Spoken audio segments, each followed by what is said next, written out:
Seno, coseno y tangente. La tríada perfecta. Para unos una salvación, para otros un dolor de cabeza. Bueno, sea como sea, este ya no será un problema para ti después de ver este video. Todo empieza con el triángulo rectángulo. Ya saben, aquel que sale de dividir un rectángulo por una diagonal y en donde se aplica el famosísimo teorema de Pitágoras. Vale, tenemos el siguiente triángulo rectángulo, al cual nombraremos a sus vértices como E, F y G. Ahora, yo quiero que la distancia de E a F se llame B, que la distancia de F a G se llame A y la distancia de G a E se llame C.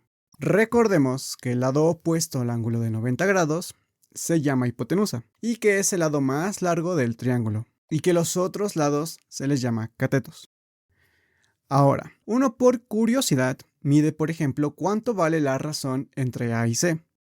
El valor, por supuesto, depende de cuánto valga A y cuánto valga B.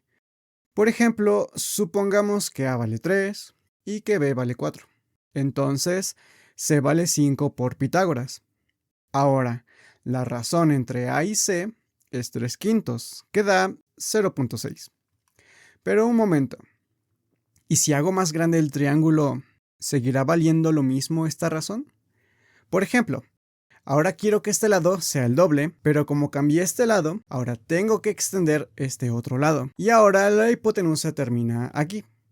Ahora, el triángulo es del doble del tamaño. Calculemos cuánto vale la razón entre A y C, lo cual nos da 0.6. Parece que sigue siendo lo mismo, pero ¿será siempre así? Vamos a hacer ahora una pequeña demostración de que en efecto, esto siempre es válido. Volvamos a nuestro triángulo original. Ahora vamos a extenderlo una distancia X al lado B. Como consecuencia tenemos que extender los lados A, donde aumenta una cantidad y también tenemos que extender el lado C, donde aumenta una cantidad Z. Ahora, lo que queremos demostrar es que la razón entre el lado A y el lado C es lo mismo que la razón entre los nuevos lados. Advertencia. La siguiente demostración no es estrictamente necesaria que la veas. Si quieres puedes pasar al siguiente minuto del video. Ahora sí, empecemos con la demostración. Primero quiero nombrar a los nuevos puntos generados como H, I y J. Podemos notar que nuestra área ha incrementado, pero al mismo tiempo esta área está construida por áreas más pequeñas, como la del triángulo EFG, la del rectángulo FHIG y la del triángulo GIJ, donde el área del triángulo grande es A más Y por B más X sobre 2, el área del triángulo EFG es A por B sobre 2, y la del rectángulo es X por A, y la del mini triángulo es X por Y sobre 2. Muy bien, ahora vamos a expandir la multiplicación de la izquierda, vamos a ordenar un poco, y podemos ver que tenemos términos parecidos de ambos lados de la igualdad, así que vamos a eliminarlos. Ahora procedemos a restar A por X sobre 2 en ambos lados de la igualdad para simplificar un poco. Ahora multiplicamos ambos lados de la igualdad por 2 para cancelar ese 2 que está en el denominador.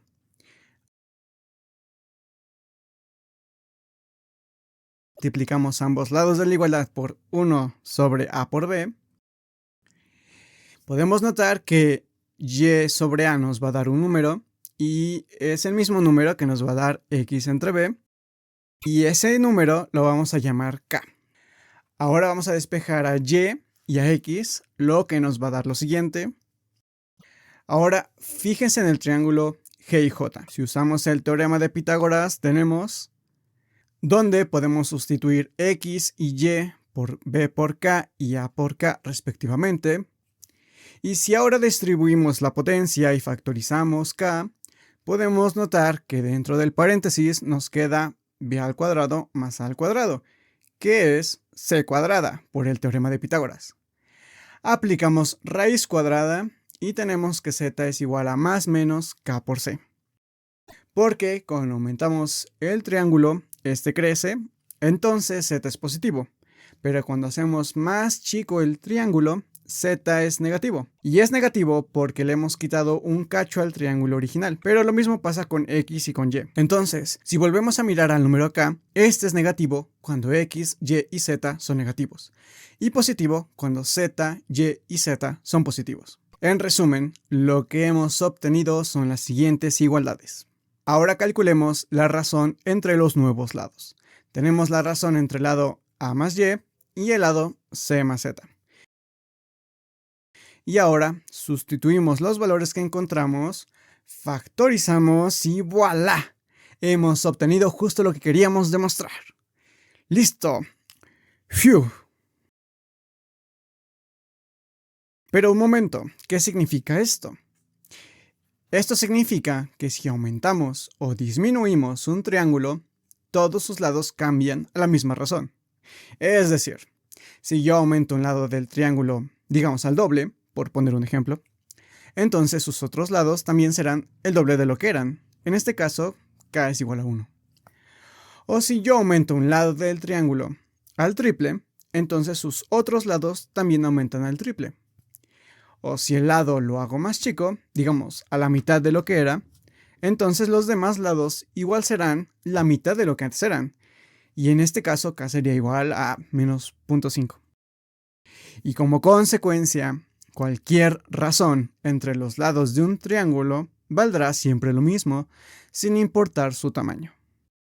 Como ya vimos, estas razones siempre se conservan, pero quiero que te fijes en algo. Siempre mantuvimos el mismo ángulo en todos nuestros triángulos.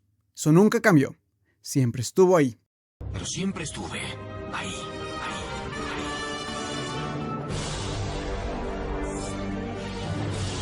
Porque si lo hubiéramos cambiado, ya no estaríamos hablando de hacer más grande o más chico el triángulo, sino de deformarlo. Entonces, lo que hacemos ahora es hacer una asociación entre el ángulo y la razón, pues ambos siempre estuvieron juntos, ligados, conectados, nunca se separaron. Y a estas asociaciones les dieron nombres especiales. En efecto, son el seno, coseno y tangente. Ahora veamos cuál es cuál. Primero, nos fijamos en el ángulo. En este caso, este ángulo le daré el nombre de alfa, pero puede llamarse como sea. Ahora, enfrente de alfa hay un lado del triángulo. A este lado se le llama cateto opuesto. Pero es el cateto opuesto para alfa. Porque para este otro ángulo, que llamaré omega, su cateto opuesto es b. Ahora, la razón entre el cateto opuesto y la hipotenusa se le dio el nombre de seno. En este caso, tenemos que el seno de alfa es igual a entre c y el seno de omega es igual a b entre c. Ahora, también podemos hacer más combinaciones de razones. Por ejemplo, la razón entre el cateto adyacente y la hipotenusa, donde el cateto adyacente es el lado que está al lado del ángulo y que no es la hipotenusa, por eso se dice que es adyacente. En este caso, para alfa el cateto adyacente es b. Y en el caso de omega, su cateto adyacente es A.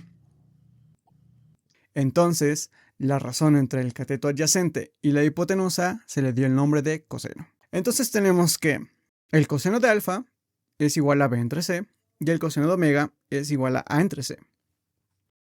Y ahora, la razón entre el cateto opuesto y el cateto adyacente se le dio el nombre de tangente. En este caso tenemos que tangente de alfa es igual a A entre B y tangente de omega es igual a B entre A.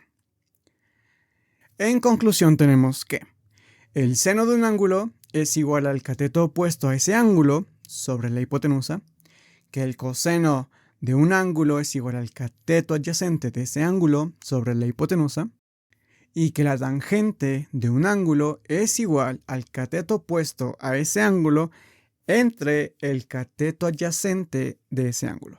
Algo que podemos notar es que si hacemos la división seno entre coseno, tendremos la tangente.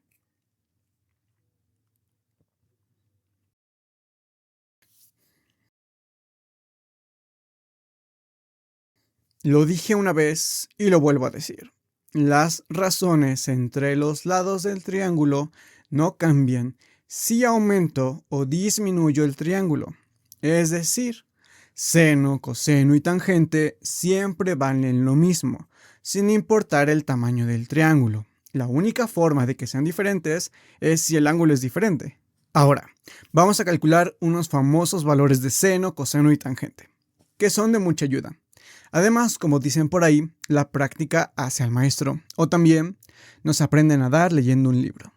Empecemos con un cuadrado. Dividámoslo a la mitad por la diagonal, donde nos dará dos triángulos rectángulos. Como estamos en un cuadrado, los ángulos de arriba son los mismos que abajo, pues no hay diferencia. Si yo roto el cuadrado 180 grados, entonces todos los ángulos valen lo mismo. Y como estos dos ángulos tienen que sumar 90 grados, entonces su valor es de 45 grados cada uno. Ahora, la distancia de la diagonal la podemos calcular con Pitágoras, de la siguiente manera. Y podemos ver que nos da raíz de 2. Ahora vamos a calcular el seno de 45 grados. Te pido que por favor pongas pausa al video e intentes resolverlo por tu cuenta. Bien, espero que lo hayas intentado. Recuerda, no importa si estás mal, tropezarse es parte del camino. Ahora veamos la solución. Como ambos ángulos son de 45 grados, podemos escoger el que sea. Ambos nos darán el mismo resultado. Yo escogeré, por ejemplo, este de aquí abajo. Ahora recordemos que el seno de un ángulo es igual al cateto opuesto a ese ángulo sobre la hipotenusa. En este caso el ángulo es 45 y su cateto opuesto es 1, y la hipotenusa es raíz de 2. Entonces el seno de 45 es 1 sobre la raíz de 2. Pero podemos racionalizar multiplicando por un 1. Y donde este 1 puede ser raíz de 2 sobre raíz de 2. Y ahora arriba nos queda raíz de 2 y abajo raíz de 2 al cuadrado, que es 2. Nuevamente vuelvo a poner pausa e intenta calcular el coseno de 45 grados. Recordemos que el coseno de un ángulo es igual al cateto adyacente a ese ángulo sobre la hipotenusa. Podemos ver que el cateto adyacente es 1 y la hipotenusa es raíz de 2. Entonces el coseno de 45 es 1 entre la raíz de 2, que en efecto ya lo calculamos y que nos da raíz de 2 sobre 2, porque es lo mismo que el seno de 45 grados. Vuelve a poner pausa y ahora intenta calcular la tangente de 45 grados. Bien, prosigamos. Como ya dijimos, la tangente de un ángulo es igual al cateto opuesto a ese ángulo sobre el cateto adyacente a ese ángulo. En este caso, su cateto opuesto es 1 y su cateto adyacente es 1. Entonces, la tangente de 45 grados es igual a 1. Ahora vamos con nuestro siguiente ejemplo. Un triángulo equilátero de lado 2. Como sabemos, en un triángulo equilátero, todos sus lados y ángulos son iguales, es decir, sus ángulos son de 60 grados. Si lo dividimos a la mitad de esta forma, tendremos dos triángulos rectángulos de base 1, y como lo partimos por la mitad, este ángulo mide 30 grados y este sigue midiendo 60 grados. Y podemos calcular la altura del triángulo con Pitágoras, lo que nos da raíz de 3. Ahora pon pausa e intenta resolver el seno de 60 grados, el coseno de 60 grados y la tangente de 60 grados. Bien, para el ángulo de 60 grados, tenemos que el cateto opuesto es igual a raíz de 3, el cateto adyacente es 1 y la hipotenusa es 2. Entonces, el seno de 60 grados es raíz de 3 sobre 2, el coseno de 60 es 1 medio y la tangente es raíz de 3. Ahora pon pausa e intenta resolver el seno de 30 grados, el coseno de 30 grados y la tangente de 30 grados. Bien, para el ángulo de 30 grados tenemos que el cateto opuesto es igual a 1, que el cateto adyacente es igual a raíz de 3 y la hipotenusa es 2. Entonces el seno de 30 grados es igual a 1 medio, el coseno de 30 grados es igual a raíz de 3 sobre 2 y la tangente de 30 grados es igual a 1 sobre raíz de 3, que también podemos racionalizar multiplicando por un 1, donde ese 1 es raíz de 3 sobre raíz de 3, y que multiplicando nos queda raíz de 3 sobre 3. Bien, espero que esto haya sido un buen entrenamiento para ti. Ahora que ya sabes de dónde viene todo esto y cuál es su razón de ser, nos podemos dar el lujo de aprendernos de memoria los valores que acabamos de calcular, y para esto existe un método muy bueno con una tablita. Para crear la tablita, de este lado pondremos seno, coseno y tangente, y de este otro lado pondremos los ángulos, los cuales son 30 grados, 45 grados y 60 grados. Ahora, el truco es primero poner 1, 2 y 3, y luego de regreso abajo 1, 2 y 3. Ahora, encierra todo con una raíz y al último, divídelo todo entre 2. Y para la tangente, simplemente puedes usar la propiedad que habíamos sacado, es decir, que la tangente es igual al seno sobre el coseno. Y con eso calcular sus valores. Pero recuerda que siempre puedes deducir los valores si no te acuerdas de esa tabla. Memorizar no es malo, lo que es malo es memorizar sin razonar. Pero esta idea no termina aquí. Porque ¿qué significado tiene el seno de 91 grados? Si esto es imposible dentro de un triángulo rectángulo, pues precisamente esta idea la veremos en el próximo video, espero no tardar, donde también expandiremos un poco más la tabla, así que si no te lo quieres perder, suscríbete, deja un comentario sobre próximos temas que quisieras ver, compártelo con tus amigos y déjame un me gusta si este video ha sido de tu agrado. ¡Hasta luego!